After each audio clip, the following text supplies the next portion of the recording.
News headline: Why it's impossible for Federal High Court to suspend Tinubus swearing in, Wahab Shitu says. You're welcome to today's news, and thank you for tuning in to this news. But don't forget that you can subscribe to this channel by clicking on the subscribe button and the bell for more updates. To the news details, please listen carefully to the end. With barely 2 weeks to the swearing-in ceremony of Asiwaju Bola Ahmed Tinubu as the 16th Commander-in-Chief of the Federal Republic, a senior advocate of Nigeria, Wahab Shitu San, has insisted that persons who are expecting a Federal High Court to suspend the event from taking place are merely wasting their time.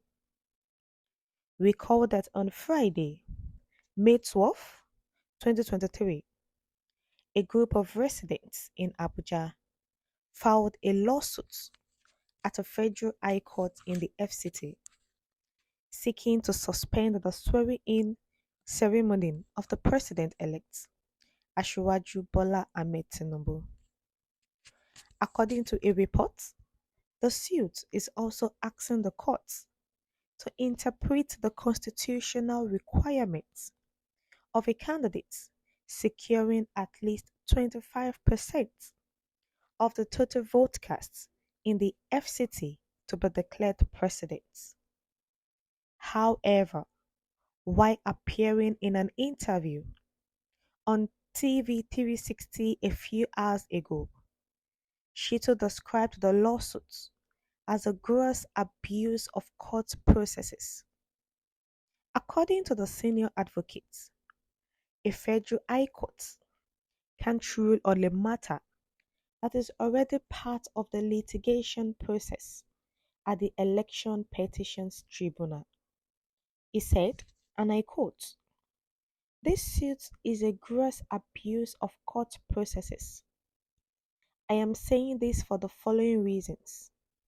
First of all, we know that the declaration of Asiwaju Bola Ahmed Tinubu as president-elect is already a subject of litigation before the Presidential Election Tribunal.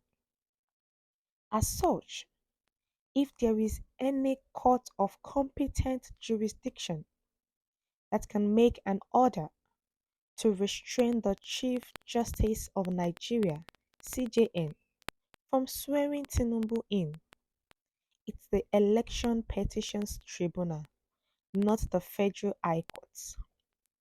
Secondly, the High Court of the FCT is an inferior court when it comes to election matters of this nature. It is inferior to the Presidential Election Tribunal, which is also known as the Court of Appeal. So if those persons wanted to file any lawsuits regarding the election, they should have done so at the tribunal.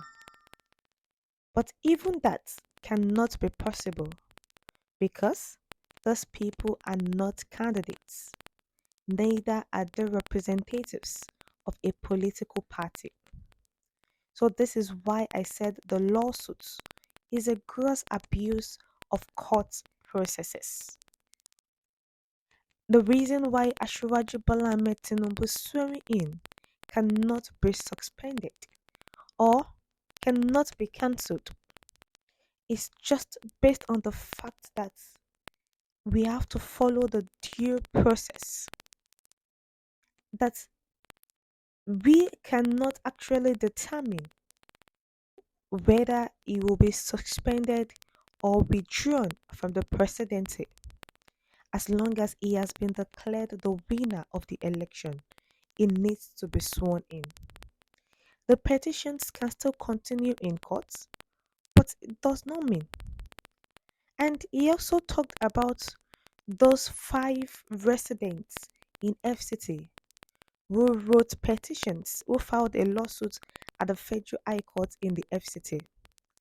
Now, the High Court they went to file a suit to is the lowest court that does not even have anything based on the presidential election.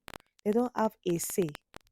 So if those people actually knows what they are doing, they should have gone to the tribunal. And also another instance is that they are not even a candidate. They are not any party.